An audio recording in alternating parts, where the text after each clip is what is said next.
The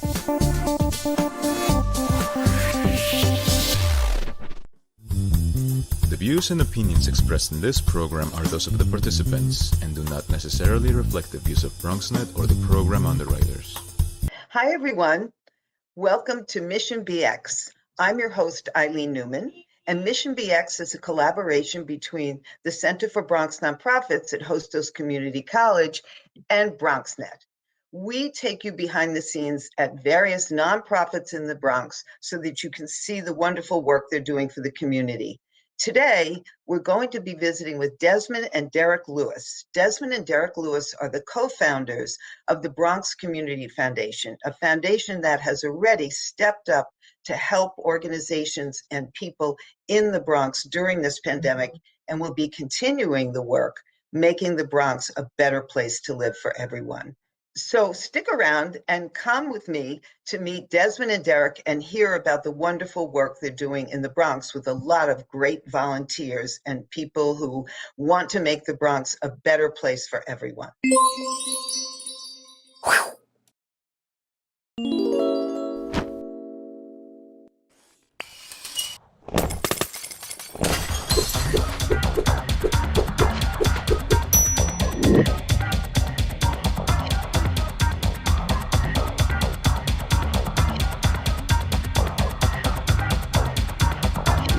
Hi, everybody. Today we're going to be doing something just a little bit different. We're going to be visiting with Derrick and Desmon Lewis, who are the co-founders of the Bronx Community Foundation.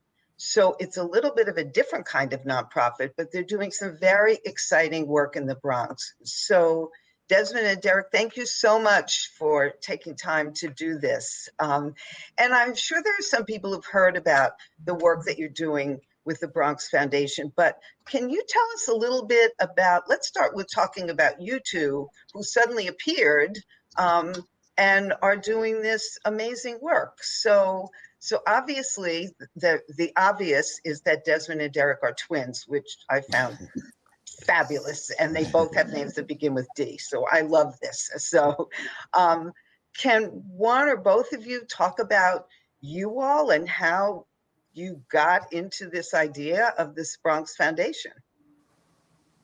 No, like Desmon, do you want to go first? Sure. Yeah. So just by way of personal background, even though we sort of appeared to your description, Eileen, we're born and raised in the South Bronx, born and raised in Morris Heights. We Derrick and I describe ourselves as products of nonprofits, products of philanthropy. We come from a family of people who've worked for Bronx Nonprofits all of their lives. The women who raised us were frontline workers, nurses. Our grandmother worked at Bronx Lebanon Hospital for 50. She retired on her 50th anniversary, work year anniversary. Our aunt, the other woman who raised us, she worked at Our Lady of Mercy Hospital in the East Bronx for 45 years. Our mother worked at the Bronx Department of Sanitation for many, many years. And our father, who also worked in the Bronx many, many years, was a civil rights construction activist in the Bronx and across the city, fighting for Black and Latinx jobs in the construction industry. And so my brother and I grew up in that environment. We grew up in a family of immigrants as well. Our father and our family immigrated to the Bronx in their early teens. And so, although the foundation's work is sort of just becoming, apparent. We grew up in an environment, we've always had a family that's given back to the Bronx. And so, being born and raised in that environment, Derrick and I have always, been brought up to taught that we have to give back to the community. And so Bronx Nonprofits have been a part of our lives since the very beginning, whether it's helping us in our housing, affordable housing, whether it's our education, supported by nonprofits, whether it was when our parents were in need. And so we've been sort of in this community our whole lives and been giving back in various different ways. The foundation is just another way for us to do our small part. I don't know if Derrick, you want to add any more to that? Yeah, no, I would just add that, we grew up volunteering. As Desmon mentioned, we like to call ourselves products of philanthropy. We were supported by Bronx Nonprofits, but also grew up volunteering at Bronx Nonprofits. And when we were at the right age, where we felt as if we could play a small part in also helping to support our community. We created the foundation as an opportunity for us to foster collaboration. A core component of the foundation, which I know we'll talk a little bit about, is around collaboration, and really ensuring that, there's an opportunity for us to work in collaboration with organizations already doing the great work in the community.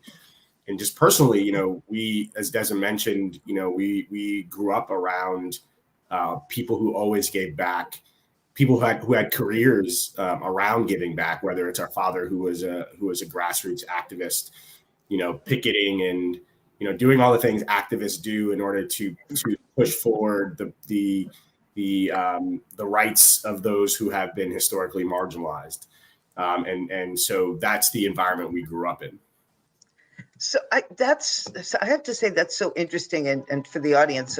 So I am on meetings with these two wonderful people twice a week for months. This has been going on, and I've never heard that story. So about your background. So I'm very happy to hear that, and it's now it makes it even more understandable why you're doing the work you do. So I know that this began as the Bronx Relief Fund. And so can you talk a little bit about the idea of getting back, but how did you go from there to starting this fund, which during the pandemic, which now has become a foundation? Sure. So the idea of the foundation actually started a few years ago.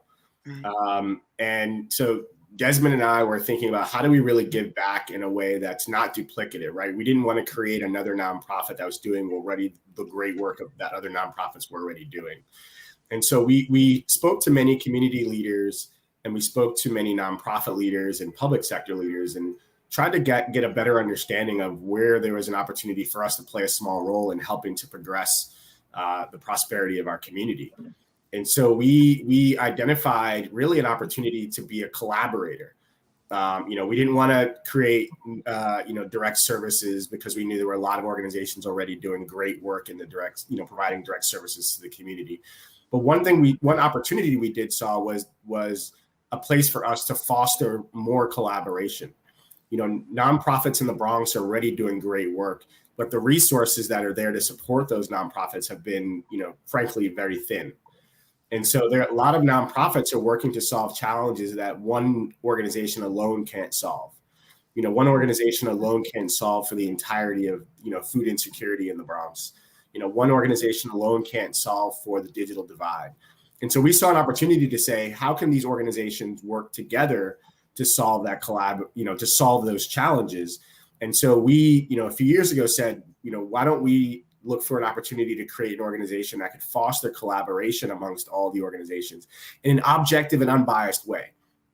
And when I say that, I mean, we as an organization don't necessarily benefit from the collaborative itself. We benefit from what comes out of the collaborative, because we say that the collaborative will help to strengthen existing programs, but also potentially come up with new programs made up of the members of those collaboratives working together. And then that thus far impacts the community. And so we came up with that idea a few years ago. Maybe I'll let Desmond sort of talk about how we got to the relief effort. Yeah, and I think just another point to add, it's not also just about the collaboration. It's also about looking at the holistic needs of the community. As Derrick said, there are a number of great organizations doing great work. We've benefited, personally from those organizations. There's an opportunity for us to look at sort of all of the various needs of our families and our residents, whether it's food, whether it's digital equity, whether it's housing, and try to figure out a way to build a concentric circle around all of that to really holistically provide a solution. And so that's where we truly believe it's not just about the collaboration, it's about sort of bringing all these very important sort of aspects of what our community needs together, and then finding a holistic way to solve it, in a concentric circle way, really, because a lot, from our own personal experiences, we needed help in all of those areas. And there were a lot of great organizations doing the work in those areas, but the collaboration wasn't there. And bringing that all together, and looking at the holistic solutions is really important. And so, as Derrick said, we started that several years ago. Fast forward to 2020, when COVID happened, where we had the intention to launch actually the foundation after a couple of years of doing a lot of community conversations and learning from others, and really sort of galvanizing support around this idea. When COVID hit, we couldn't really put our foot forward to launch an organization in the middle of COVID, for a number of reasons. One is our time, resource, and efforts really needed to be put towards helping as best we can in our small part, as a part of providing resources to the community. And so instead of really launching the foundation in the traditional sense, meaning going out and talking about what we're going to do, we launched the Bronx Community Relief Effort. The Bronx Community Relief Effort really was a way for us to launch in at an important time where we think the community was coming together to try to solve this very pressing need around COVID-19. And how did you decide which areas to concentrate on?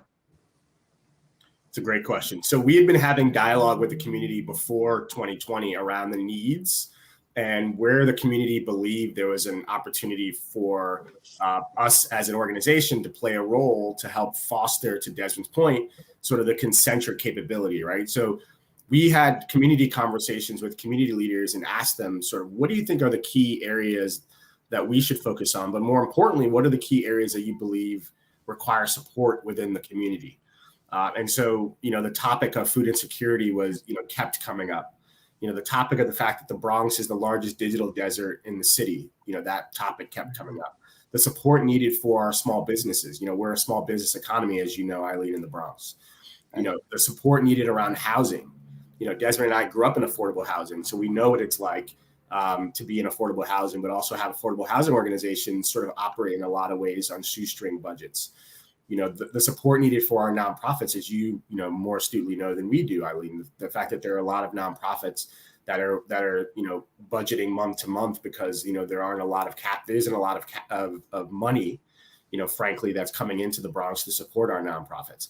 And so through the dialogue that we've been having with leaders across the Bronx, we came up with the 8 key focus areas through that dialogue. So it wasn't something that we came up with randomly, or it was something that we came up with in a vacuum and then we just sort of presented it. It was through the dialogues that we had been having, a few years prior to COVID hitting. So we have to take a short break, but I want to come back and talk about the continuing dialogues and how the foundation at this point is structured and what you see as the future, or what you want to create as the future. This year, New York City began using ranked choice voting in primary and special elections for local offices, such as mayor, public advocate, comptroller, borough president, and city council. Ranked choice voting means that voters can rank up to 5 candidates in order of preference, instead of casting a vote for just one. You can still vote for just one candidate if you prefer. So, how will your ballot look? Your ballot will look the same as always, except now there will be a checkbox with ranking numbers depending on how many candidates there are in a race. So how does it work? If your first choice gets over 50% of votes, they automatically win the race. If none of the candidates get more than 50% of votes on the first round, then the candidate with the least amount of votes gets eliminated, and the votes get recounted again in a second round of counting. Here's an example. Let's rank colors. I like blue the most, so I'm marking it 1. I like purple 2nd, green 3rd, and orange 4th. Okay, my votes are in. Now other votes are counted and the results are as follows. Blue earned 36%, purple earned 27%, green earned 19%, and orange earned 18%. As you can see, none of these colors earned more than 50% of the votes. So the one with the smallest amount of votes gets eliminated. Voters who chose orange as their first choice now have their votes distributed to their second choice. This continues until a candidate receives 50% of the votes and becomes the official winner of the race. That's it. That's ranked choice voting. Ready? Let's vote. If you're struggling to afford your internet bills during the pandemic, there's a temporary government program that may be able to help. It's called the Emergency Broadband Benefit, and it provides up to $50 monthly discount on your broadband bill to qualifying households. Find more information about the program, including if you qualify and how to enroll, at fcc.gov/broadbandbenefit, or call toll-free at 833-511-0311. That's 833-511-0311. Welcome back to the conversation that we're having with co-founders of the Bronx Community Foundation, Desmond and Derrick Lewis. So we've been talking about how this whole wonderful program came about, but can we talk a little bit about the impact that the Bronx Relief Fund and now the Bronx Foundation has had during the pandemic? Sure. Go ahead, Derrick. No, please go ahead. I want you to do it together. Yeah, sure. So, to Derrick's point earlier, as we were having our community conversations and trying to identify what the needs were across the community, we launched the Bronx Community Relief effort with those same needs at the forefront of our vision. And, as we were coming up with goals, really our primary goal was to get as many resources as possible into the community. And so just in terms of sort of some of the key sort of numbers and goals and in terms of our focus, first one is food. So in food, we distributed, more than 2 million meals, and that's, hot meals, produce, partnering with restaurants, food pantries, a number of critical organizations that get food into the community. Food was, probably our largest focus area, and arguably amongst people who work in the community are one of our largest needs. Another area of focus was on digital equity, digital divide. Obviously, we know, in addition to being the largest, food desert, we also are the largest digital desert. And so, we distributed more than 2,000 Chromebooks and MiFi devices with our partners to ensure that the primary focus was really to make sure our youth were going home with the proper equipment to study from home. That it quickly evolved into a much larger need, whether it's, our families trying to work from home or whether it's other, needs in terms of getting resources online, providing, the 2,000 plus Chromebooks and MiFi devices was important, but also we provided over 500 paid internships with our partners to support youth, when SYEP was shut down. I don't know if Derrick, you want to give a few other metrics as well. What we also did was we know that our nonprofits who provide arguably the most critical services to our community, there was a need for us to support our nonprofits. And so we've distributed over $1 million in grants to nonprofits to allow for them to continue the great work they're doing, either, continuing to hire resources and or pay for any operating costs that they had.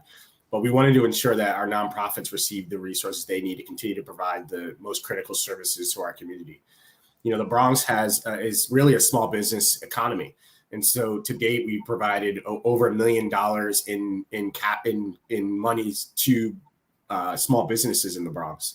And those small businesses use those dollars to, rehire workers, to pay their operating costs. We also, in parallel to that, provided, capacity and advisory services to the small businesses. And then we also provided capacity and advisory services to nonprofits, as Eileen, providing really services to our nonprofits to ensure that they not only, were able to use that capital, but was able to stretch that capital and to be able to sustain their businesses. We also provided, Desmond, go ahead. You want to talk about other impact areas?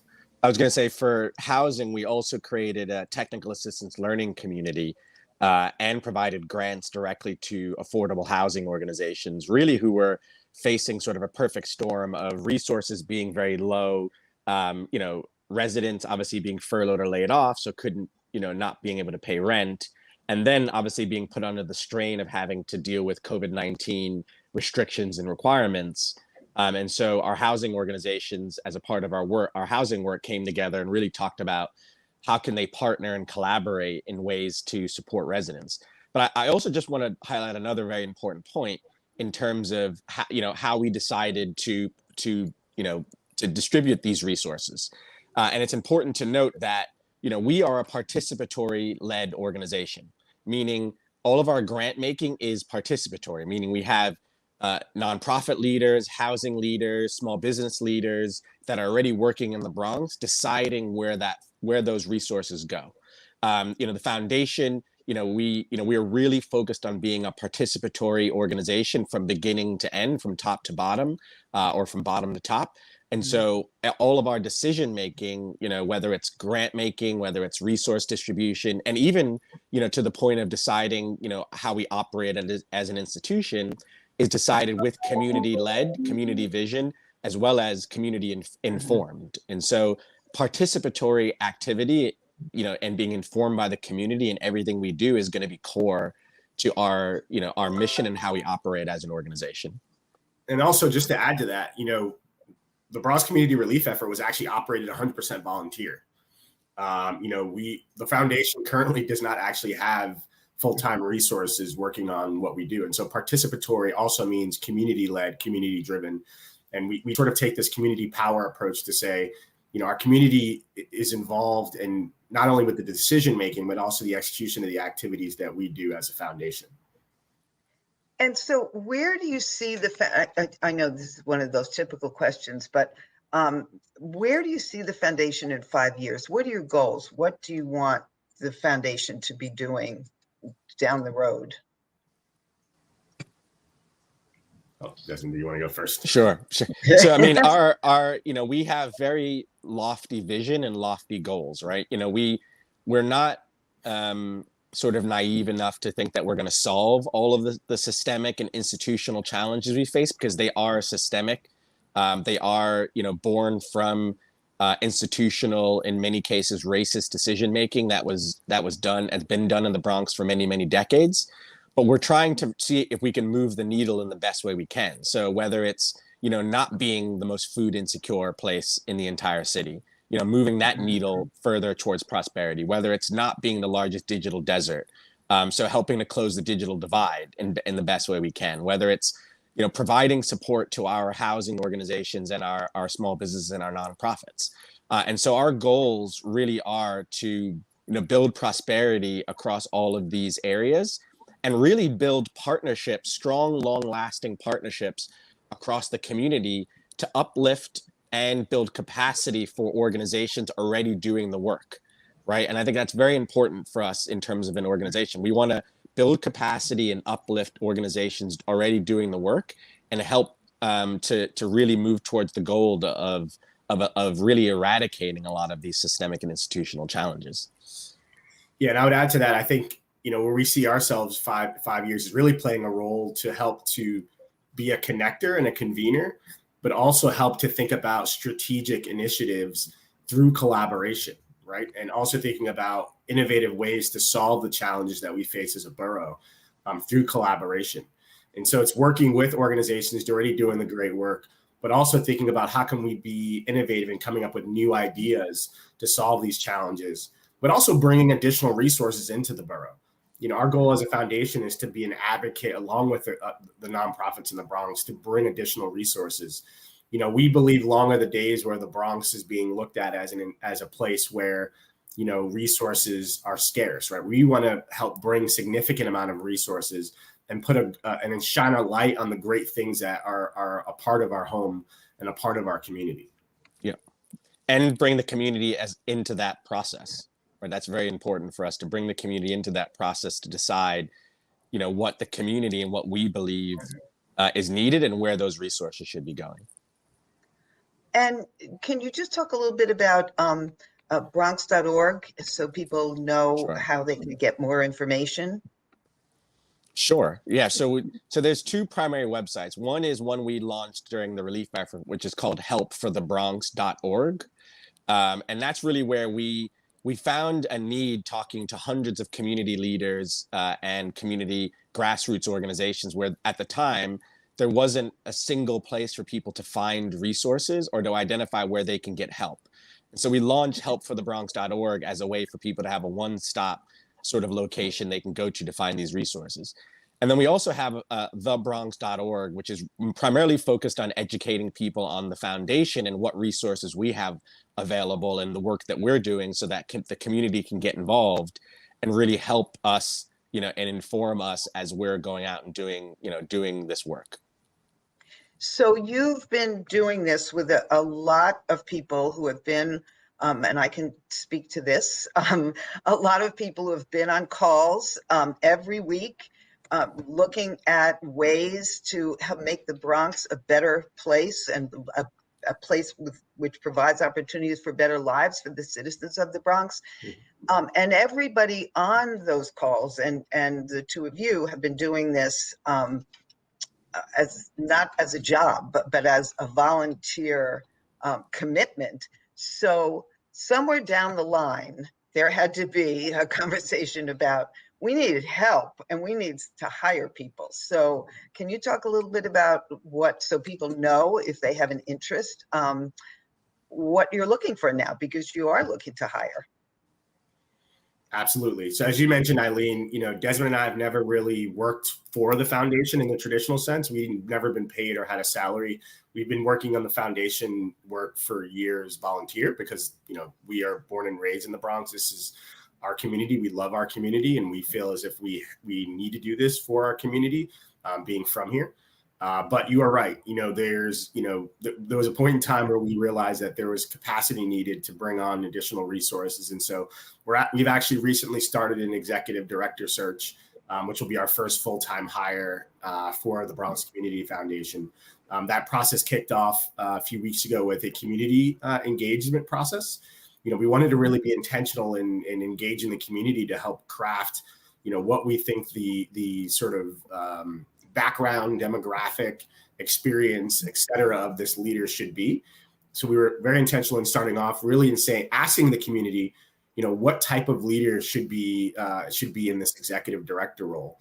And then in the next, week or so, we're going to be, formally launching the executive director search, because that community engagement process informed the bio, the job requirement, the job description. And then we're going to be going out and launching the executive director search shortly. And we ask your viewers, but also the wider Bronx community, to really reach out and engage with us. If you know of someone that fits the criteria that we have, if you know someone that has the experience that we're looking for, to please reach out to us. And/or if you are that person, please consider applying for the executive director role. Des, I'm not sure if you want to add anything to that. No, I think you captured that. We, hopefully the job description will be coming out shortly, and then we would love to engage Bronxites across the community to seek your support. And that's all we have time for, I'm sorry to say. But just to let the audience know that we will, in addition to going to the website, bronx.org, the Center for Bronx Nonprofits will also be sending out the information of when the application for executive director comes through.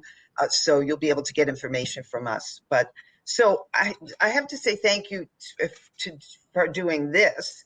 But more than that, thank you for what you're doing, because as somebody who's been close to this project, I just have to say personally that it has been one of the most exciting and gratifying experience to work with the two of you and all the people you've brought together. So thank you. And it'll be great. And we have to thank you, Eileen, as well, and the Center for Bronx Nonprofits for everything you've done, for many years, but also, your gracious support along with all of our partners. We really can't do it as a volunteer organization without the support of organizations like Hostos and many others. Thank you. Unfortunately, that's all we've had time for today in our visit with Desmond and Derrick Lewis, co-founders of the Bronx Community Foundation. If you've missed part of the show or you would like to see it again, just go on BronxNet.tv and look for Mission BX. And please join us again as we have another wonderful visit with one of our very special nonprofits in the Bronx.